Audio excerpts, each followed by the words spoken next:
Эгер Ак-Талаа районунун Кадыр айылындагы Сүйүнбек Атамбеков атындагы орто мектептин мынабул эски имараты жаратышкысынан жабыркаса, ал эми анын ордуна тургузган мынабул жаңы имараты Бишкек шаар курулуш курулуучуларынын кайдыберинен зыян тартып отурат.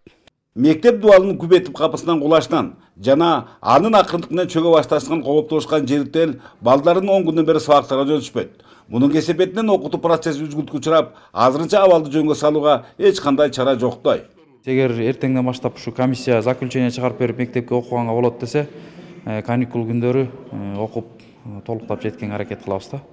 Ал эми кылар ишти кылып коюп, кылжып менен бууп коюшкан Бишкек шаар курулуш коомунун куруучулары өздөрүнө дегенде чаң жуктурушпай, ар кандай шылтоолорду издөө менен алек. Бул себеп эми авариядан водопроводдун трубасы жарылган үчүн суу каптап кетип, осадкалар койгон коридорлор. Бирок колу менен жасаганды мойну менен тартууга туура келет эмеспи?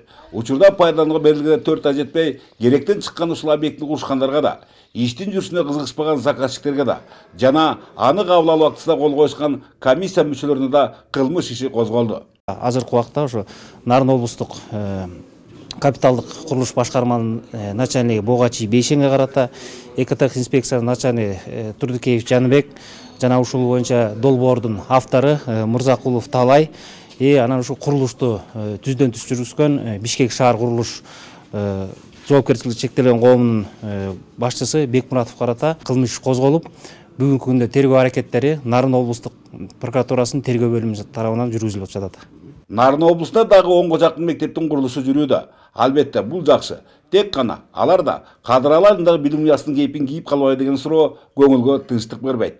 Бөлөкбай Шеримбеков, Чолпонбек Абасов, коомдук 1 канал, Ак-Талаа району.